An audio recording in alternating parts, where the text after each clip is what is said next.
창세기 16장 16절을 보게 되면은 아브람이 이제 사레의 종 하갈을 통해서 자녀를 갖는 것으로 이제 끝을 맺지요. 하나님이 아브람에게 아들을 약속했을 때 이렇게 얘기합니다. 아브람의 몸에서 아들을 낳을 것이다. 그 몸은 아브람의 아내 사레를 지칭하는 것은 틀림이 없습니다. 그런데 아브람은 두 가지 혹은 세 가지의 이유로 하갈의 아들도 자신의 몸에서 태어난 상속자가 될 수 있다고 생각했을 가능성이 많이 있어요. 하나가 뭐냐 하면은 당시의 문화와 관습입니다. 아브라함의 아내 사레는 불임 상태로 아이를 낳을 수 없습니다. 당시의 문화나 관습에 따르면은 종의 몸을 통해서 자녀가 나왔을 때 그 장을 입양함으로 인해서 사레의 아들이 될 수가 있었습니다. 다른 하나는 뭐냐면은 하나님과의 만남이에요.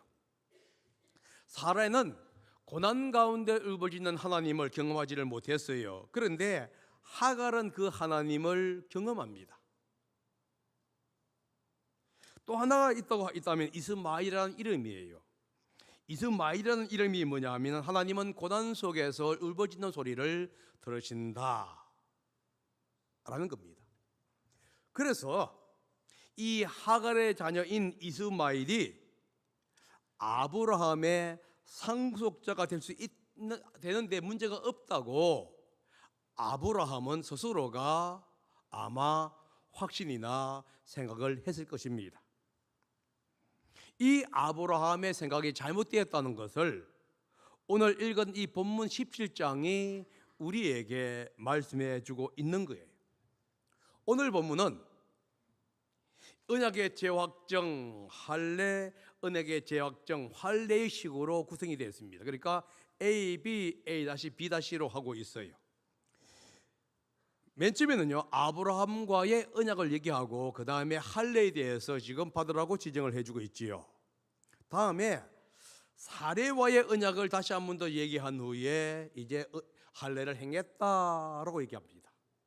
그래서 오늘 저는 이 A, B, A-B-를 A, A-B, B-의 형태로 묶어서 그래서 언약의 재확신 파트로 하고 그 다음에 할례 파트로 나누어서 말씀을 전하고자 합니다.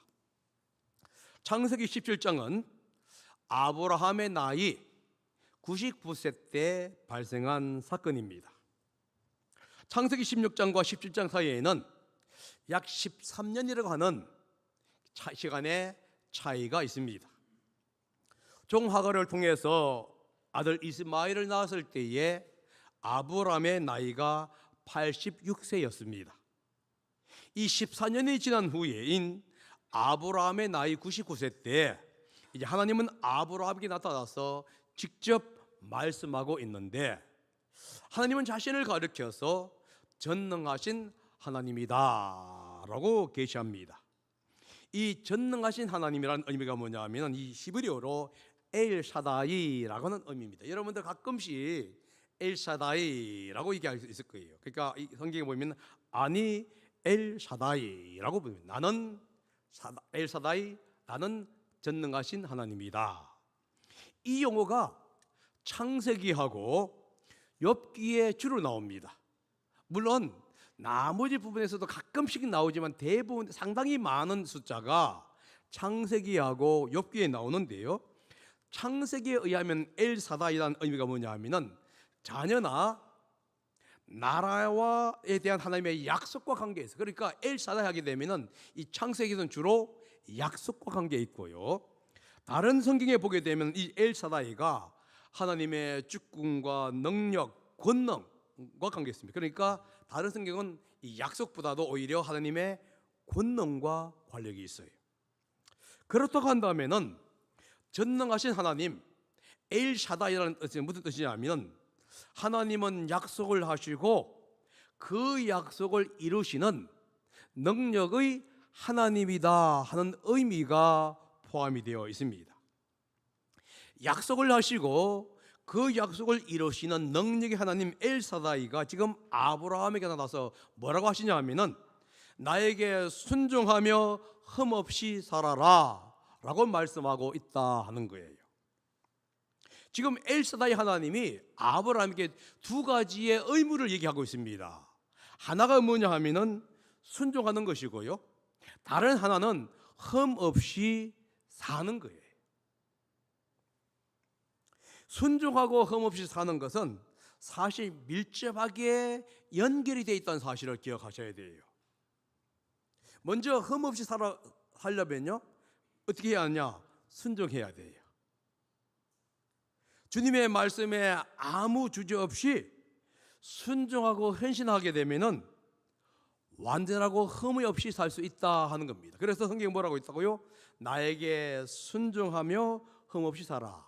순종하면은 흠없이 산다고 하는 얘기를 지금 해주고 있는 겁니다.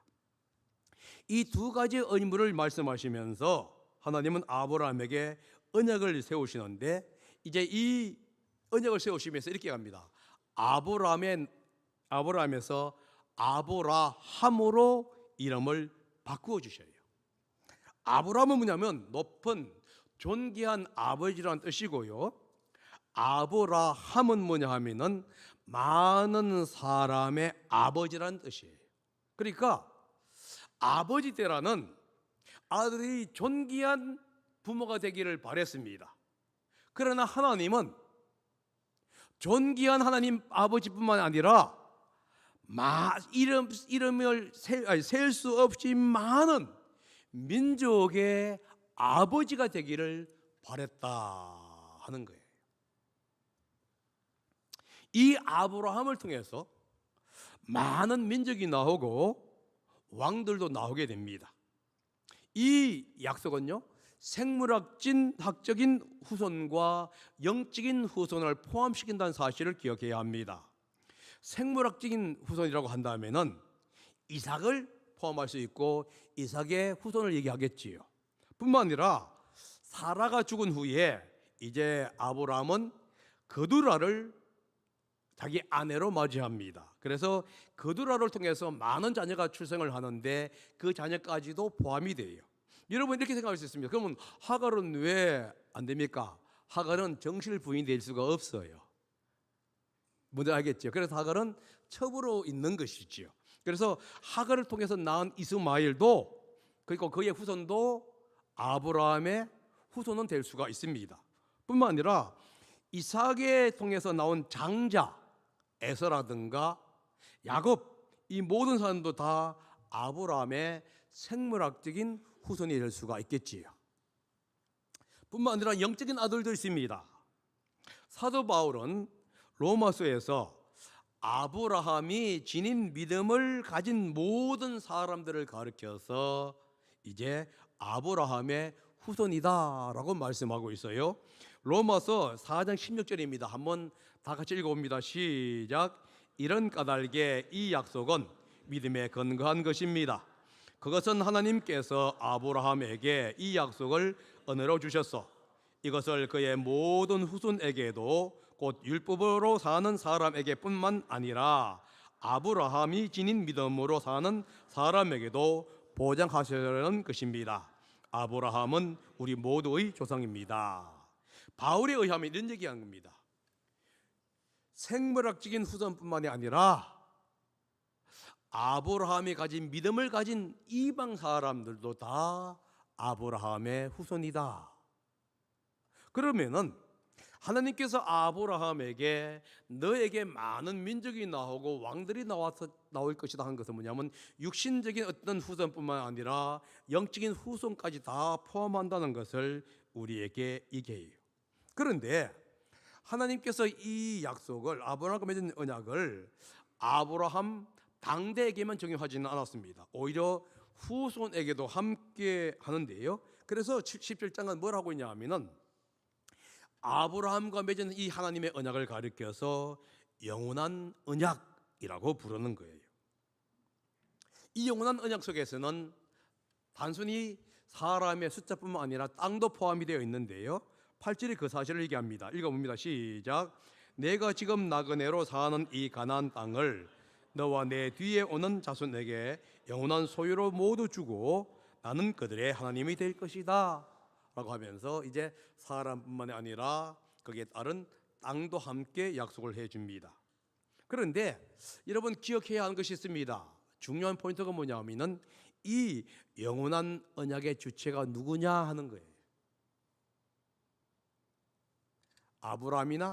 아브라함의 후손이 아니고 하나님이라는 사실을 기억해야 합니다. 그래서 1절부터 8절까지 주어가 하나님이에요. 먼저 1절에 이렇게 나와 있습니다. 나는 전능하신 하나님이다. 2절에서는요. 내가 몸소 언약을 세워서 하면서 하나님을 지칭하고 있지요. 4절은요. 나는 너와 언약을 세우고 약속한다 라고 얘기합니다. 5절에서는요. 내가 너를 여러 민족의 아버지로 만들었으니 6절은요. 내가 너를 크게 번성하게 하겠다. 그리고 7절에서는요. 내가 너와 세우는 언약은 하면서 언약의 주체가 하나님임을 얘기하고 있고요. 8절처럼 이렇게 얘기하죠. 나는 그들의 하나님이 될 것이다 라고 선언하면서 하나님 자신이 아브라함뿐만 아니라 아브라함의 후손들과 영원한 언약을 맺는 분이라고 얘기하고 있습니다. 그러면 자세히 보게 되면 이런 의미예요. 이렇게 구조가 되어 있습니다. 1절과 8절을 보면 어떻게 되어 있냐 하면은 나는 어떤 하나님이다 라고 얘기해요. 그 하나님 가운데 2절과 6절, 7절까지 뭐가 나오냐 하면은 언약과 언약의 내용이 나와요. 그러면서 이 아브라함 후손과 맺은 모든 언약의 주체가 누구냐 하면은 하나님이라는 사실을 지금 계속적으로 강조하고 있다고 하는 거예요. 여러분, 하나님이 변하지 않는 영원한 분이라고 한다면은 그분의 언약, 그분의 약속 또한 영원히 변하지 않는 언약이라는 사실을 여러분 기억하는 게 중요합니다. 그래서 성경이 뭐라고 줘요? 나는 엘샤다이 하나님이다. 그러니까 뭐라고요? 나는 너뿐만 아니라 너의 후손의 하나님이 될 것이다 하면서 계속적으로 하나님이 이 언약의 주체의심을 강조하고 있습니다. 이렇게 아브라함에게 하나님이 직접 계시를 한 후에 이제 사라와 언약을 맺습니다. 그런데 사라와의 언약은 하나님께서 직접 사라와 언약을 맺는 게 아니라 아브라함을 통해서 맺어요. 자, 여러분 15절 16절인데 한번 읽어보겠습니다. 시작. 하나님이 아브라함에게 또 말씀하셨다. 너의 아내 사레를 이제 사레라고 하지 말고 사라라고 하여라. 내가 그에게 복을 주어 너에게 아들을 낳아주게 하겠다. 내가 너의 아내에게 복을 주어서 여러 민족의 어머니가 되게 하고 백성들을 다스리는 왕들이 그에게 나오게 하겠다. 여기서 이제 뭐가 나오죠? 하나님이 사라에게 말씀하셨다 얘기 안 하고요. 아브라함에게 말씀하셨다. 여러분, 왜 하나님이 직접 사라에게 얘기하지 아니하고 아브라함에게 얘기했을까 하는 거예요. 아니, 언약을 맺으면 당사자인 사라에게 가서 얘기하면 되지 않습니까? 그런데 왜 하나님은 사라에게 가서 얘기한 게 아니라 아브라함에게 가서 사라와 언약을 맺을 것이라고 얘기하고 있냐는 거예요. 거기에는 하나님의 중요한 의도가 있어서 그래요. 하나님은 아브라함의 잘못된 사고를 바로 잡기 위해서였다 하는 거예요. 하나님은 아브라함에게 이렇게 약속했습니다. 창세기 15장 4절에 보면요, 너의 몸에서 태어날 아들이 너의 상속자가 될 것이다. 아브라함은 너의 몸이라고 하는 용어를 사레의 종 하갈을 통해서 나온 이스마엘도 가능하다고 생각한 거예요. 어차피 자신의 몸이지 않습니까? 이 아브라함의 그 사고를 대변해 주는 구절이 있습니다. 18절이에요. 18절은 이렇게 됩니다. 하나님은 아브라함은 하나님께 아뢰었다. 이스마엘이나 하나님께서 주시는 복을 받으면서 살기를 바랍니다. 그런데 여러분, 이 18절 앞에 뭐가 나오냐 하면은 하나님께서 사라의 이름을 사라라고 바꾼 후에 사라에게서 여러 민족과 백성이 나오게 될 것이라고 얘기한 겁니다. 여러분, 이 약속은요, 아브라함이 준 약속이에요. 하나님께서 뭐라 했다고요? 1절부터 8절까지 아브라함에게 너의 후손이 너에게 많은 민족이 나올 것이라고 생각한 겁니다. 그러니까 여러분들, 아브라함이 뭐라 했다고요? 18절에서 그것을 사레의 몸이 아니라 하갈의 몸에서 나온 이스마엘을 생각한 거예요. 분명히 하나님께서 뭐라 했냐면 사라의 이름을 바꾸고 사라의 이름을 통해서 이를 바꾸면서 사라를 통해서 많은 민족이 나고 왕이 나오겠다고 얘기한 거예요. 그러니까 하나님이 기획했던 왕은 사라를 통해서 나온 왕이 하나님이 원했던 왕이에요. 그런데 아브라함이 뭘 생각했냐 하면은 사라가 아니라 사라의 종 하갈을 통해서 나온 이스마엘을 생각한 것이에요. 그래서 하나님께서 사라에게 직접 하신 것이 아니라 아브라함에게 얘기를 하면서 뭐라고 하냐면 너의 후손이라는 의미가 하갈을 통한 후손이 아니라 사라를 통한 후손이라는 사실을 얘기해 주는 겁니다. 여러분, 여기서 우리는 중요한 것을 얘기하고 있습니다. 하나님께서는 그 사실을 얘기하면서 이 잘못된 사고를 가진 아브라함에게 하나님이 그의 장각을 잘못했다는 것을 얘기하고 있는데 19절이에요. 19절을 다시 같이 읽어봅니다. 시작. 하나님이 말씀하셨다. 아니다. 너의 아내 사라가 너에게 아들을 낳아줄 것이다. 아들을 낳거든 그 이름을 이삭이라고 하여라. 내가 그와 언약을 세울 것이니 그 언약은 그의 뒤에 오는 자손에게도 영원한 언약이 될 것이다. 여기서 하나님이 분명하게 얘기합니다. 사라를 통해서 태어날 아들 이삭의 상속자가 될 것이고 이삭이 언약의 당사자가 될 것이다. 그러면서 21절에 다시 한 번 더 확정시켜 줍니다. 나는 내년 이맘때에 사라가 너에게 낳아줄 아들 이삭과 언약을 세울 것이다. 이 단호한 결정과 선언은 아브라함이 얼마나 잘못되었는가를 지금 짚어가고 있는 장면이에요. 여러분, 우리는 17장을 빼고 16장까지만 보게 되면은 아브라함이 전혀 문제가 안 됩니다. 그 당시의 문화가 그렇기 때문에 아브라함이 전혀 문제가 안 되는 거예요. 그런데 하나님은 의도적으로 17장을 집어넣으면서 아브라함이 잘못된 생각을 갖고 있다고 지금 말씀하고 있는 거예요. 여기서 우리는 뭘 볼 수 있냐 하면은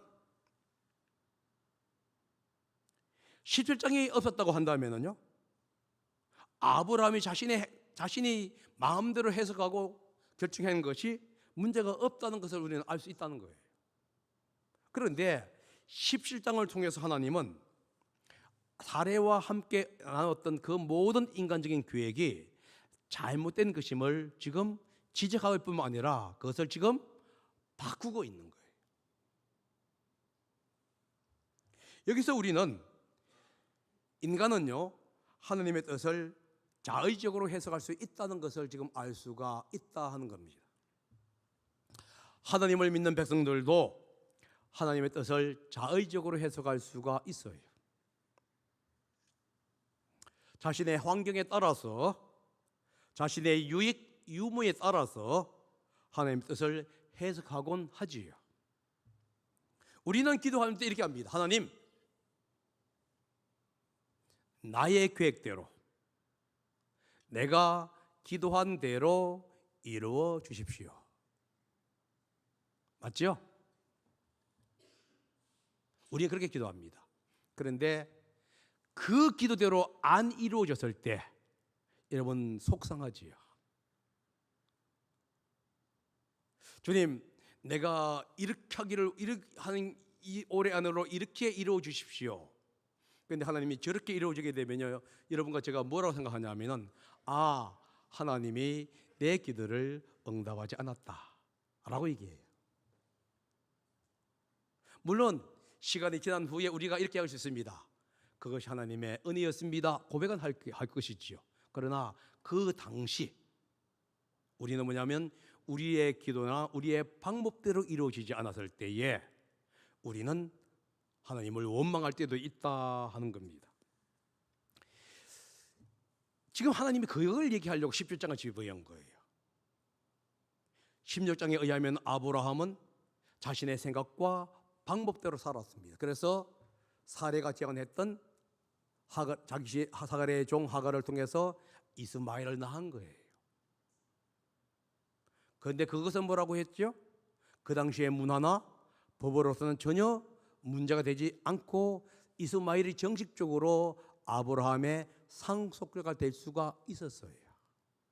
그런데 17장에 와서 하나님은 아브라함과 언약을 맺고 사례를 맺습니다. 여러분, 아브라함과 언약을 맺은 후에 사례 언급을 안 해도 되는 거예요. 그런데 하나님이 뭘 하고 있냐면 사례와 언약을 맺은 것은요, 아브라함이라는 큰 틀에서, 이것은 여러분 정실 부인이든 후실이든 관계없이 수많은 사람이 다 아브라함의 몸에서 나온 자식이 될 수가 있단 말이지요. 하나님 뭐합니까? 지금 이것을 좁히고 있어요.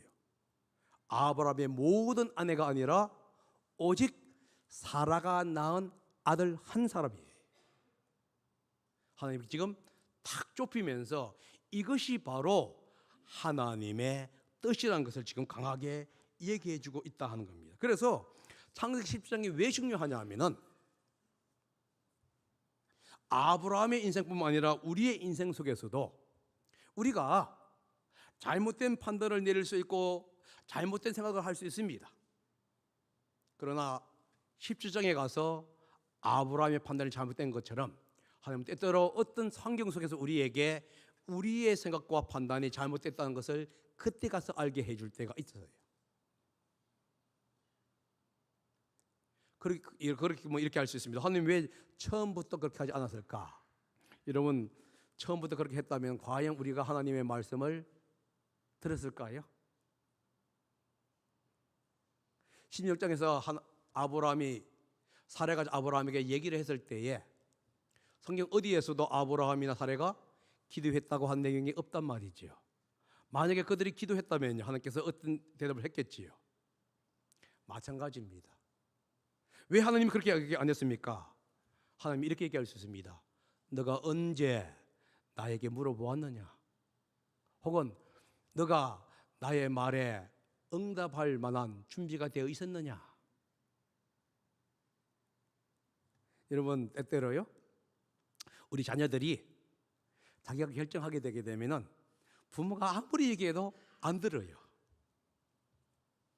부모가 경험하고 해서 이렇게 하면 좋겠다, 물론 그게 절대적인 것은 아닌데 그래도 경험상 나와서 얘기하게 되면요, 자녀들은 절대로 안 듣습니다. 그럴 때 부모가 얘기하게 되면 잔소리가 되는 거예요. 아브라함이 이렇게 얘기할 수 있습니다. 왜 그때 얘기 안 했습니까? 만약 그때 하나님께서 얘기하셨다면요, 그 말은 잔소리가 돼요. 그래서 몇 년 기다렸다고요? 13년을 기다린 거예요. 하나님은 13년 동안에 침묵으로 견딘 거예요. 그리고 13년 후에 다시 아브라함에게 나타나서 이제 너의 결정이 얼마나 잘못된 것인가를 아느냐 하면서 조목조목 설명해 주고 있는 겁니다. 그러면서 하나님이 이제 아브라함의 언약에 대한 증표로 할례를 제정합니다. 9절에서 14절은 강조가 뭐냐? 할례를 받아라 하는 거예요. 9절부터 11절 한번 읽어봅니다. 시작. 하나님이 또 아브라함에게 말씀하셨다. 너는 나와 세운 언약을 잘 지켜야 하고 내 뒤에 오는 너의 자손도 대대로 이 언약을 잘 지켜야 한다. 너희 가운데서 남자는 모두 할례를 받아야 한다. 이것은 너와 내 뒤에 오는 너의 자손과 세우는 나의 언약 곧 너희가 모두 지켜야 할 언약이다. 너희는 포피를 베어서 할례를 받게 하여라. 이것이 나와 너희 사이에 세우는 언약의 표이다. 그래서 강조점이 뭐라고요? 할례를 받아야 한다. 자, 여러분, 언약의 당사자가 주체가 하나님이라면요, 이제 할례는 인간의 반응이에요. 1절에서 하나님이 이렇게 얘기했습니다. 나는 전능한 하나님이다. 그러니까 나에게 순종하고 흠없이 살아라. 그 순종하고 흠없이 사는 그 반응이 뭐냐 하면은 지금 9절에서 11절에서는 할례로 나타난다 하는 거예요. 할례는 두 가지의 역할을 해요. 하나는 뭐냐 하면은 아브라함 후손에게 일깨워주는 역할을 합니다. 다시 말해서 언약에 신실하게 살아야 한다는 것을 지금 아브라함과 아브라함의 후손에게 지금 이야기해 주고 있는 거예요. 다른 하나는 뭐냐 하면은 하나님을 일깨워주는 역할을 해요. 아브라함에게 또 아브라함 후손에게 언약을 체결하신 분은 하나님 자신임을 이 할례가 이야기해 주고 있다 하는 겁니다. 그래서 이 언약은 할례는 뭐냐? 언약 백성의 정체성에 대한 표현입니다. 할례는 분리, 순결 그리고 언약에 대한 충성을 대해 얘기하고 있는데요. 이 할례를 행하지 아니하면은 아브라함의 가족 공동체는 하나님의 축복에서 제외가 되어 버려요. 14절에 그 얘기합니다. 할례를 받지 않는 남자 곧 표피를 베지 않는 남자는 나의 언약을 깨뜨린 자이니 그는 나의 백성에게서 끊어진다라고 선언하죠.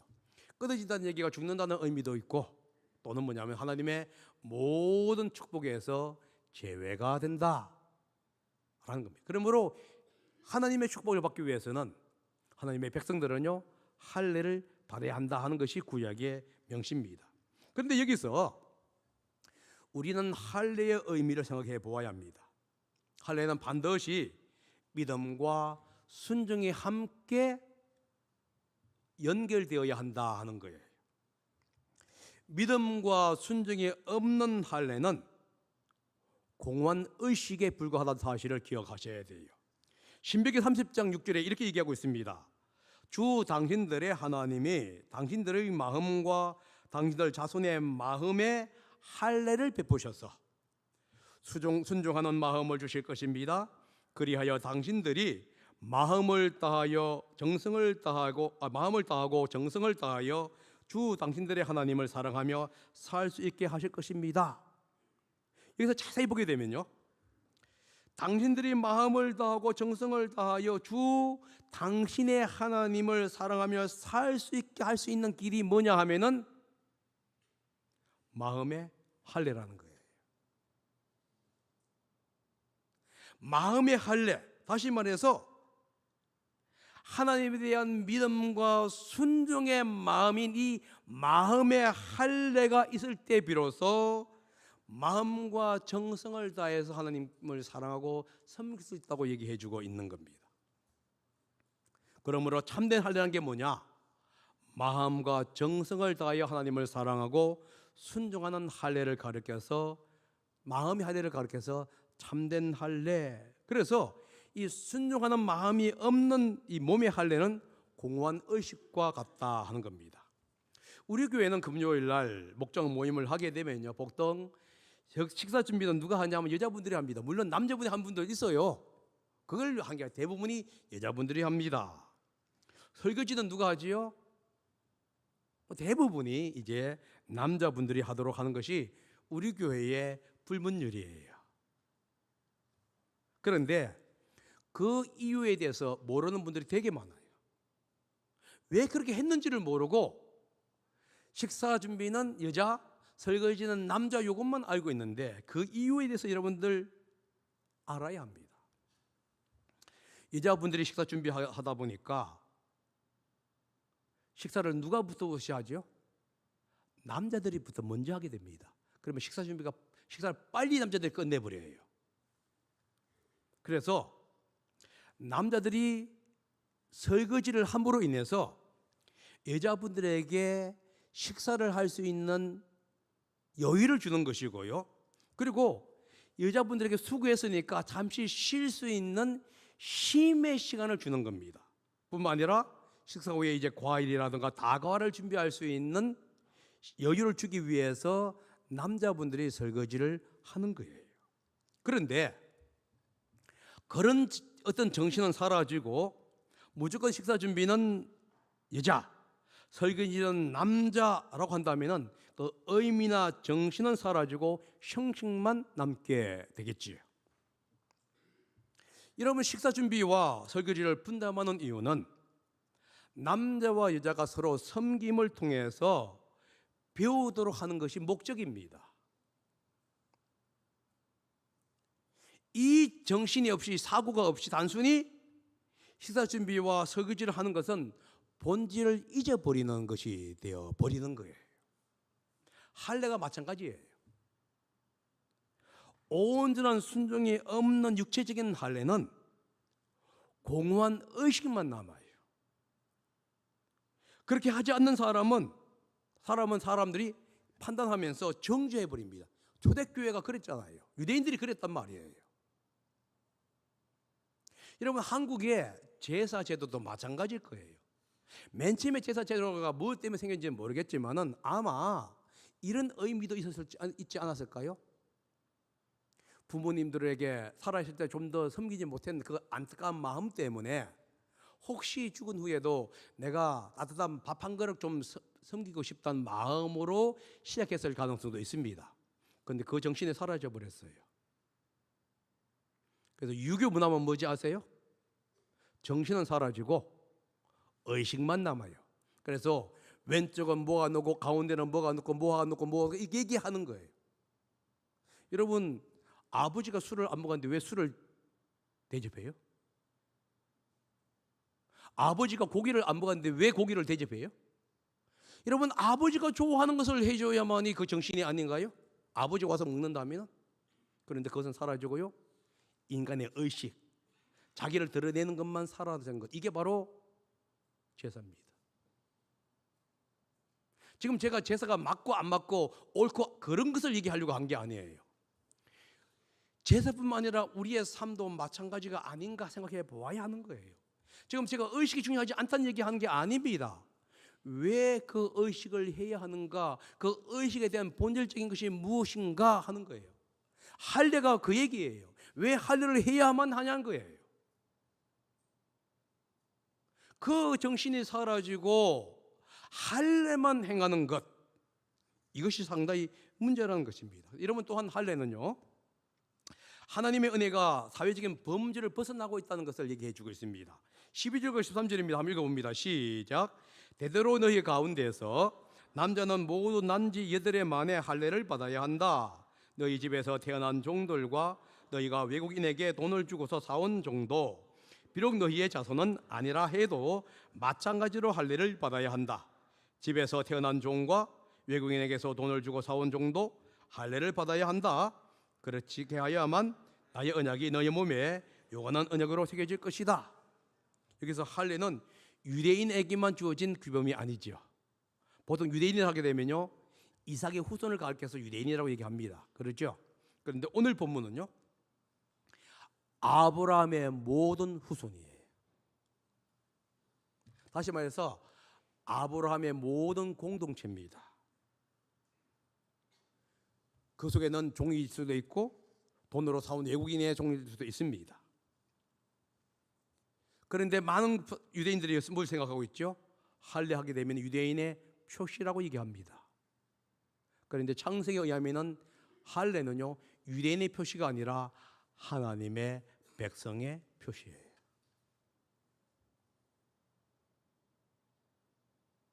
이것이 왜곡되고 있다는 사실을 볼 수 있지요. 그래서 유대인들은 뭐라고 부르죠? 할례 받은 백성과 할례 받지 않는 백성 하면서 유대인과 이방인으로 나눕니다. 제가 왜 이 얘기를 할까요? 우리의 사고가 그렇지 않는가 이거지요. 우리 교회 그 다음에 남의 교회, 믿는 사람, 믿지 않는 사람 구분해서 우리는 살아가고 있지는 않는가 생각해 보아야 합니다. 나의 목장, 나머지는 다 남의 목장. 내 사람, 나머지는 다 남의 사람. 이게 어쩌면은 우리의 사고는 아닌지 생각해 보아야 합니다. 내 가족 내가 더 열심히 섬긴 건 맞아요. 그걸 내가 반대한 게 아닙니다. 그러나 내 것, 남의 것 하는 것은 하나님이 아브라함에게 준 할례의 정신과 다르다는 것을 얘기하려고 하는 거예요. 내 것은 보존되어야 하면서도 나는 여전히 다른 사람도 하나님의 축복과 은혜의 대상자라는 사실을 인식하라는 거예요. 그래서 하나님은 지금도 믿는 사람뿐만 아니라 믿지 않는 사람에게도 눈을 주고 태양을 주고 공기를 주는 거예요. 우리가 그런 마음을 가질 때 정말 창세기 17장은 우리에게 의미가 있어집니다. 창세기 12장은요 하나님이 아브라함에게 언약을 맺고요, 15장에서는 이제 아브라함과 언약을 확정합니다. 그리고 17장에 오게 되면 재확정을 해주시면서 하나님이 우리에게 참된 언약과 할례는 마음으로부터 시작되어야지 형식으로부터 시작되는 것은 아니라는 것을 우리에게 얘기해 주고 있다 하는 겁니다. 그러므로 여러분 한 주 동안에 우리가 다시 한 번 더 언약의 재확정과 할례를 생각하면서 과연 내 뜻으로 사는지 아니면은 하나님의 뜻으로 살 것인지를 한번 되새겨 보는 거예요. 여러분과 제가 어떤 목표를 정할 때에 과연 내 뜻대로 정할 것인지 아니면은 하나님의 뜻대로 살아갈 것인지를 한번 정하는 한 주가 되기를 예수님의 이름으로 축복합니다. 기도하겠습니다.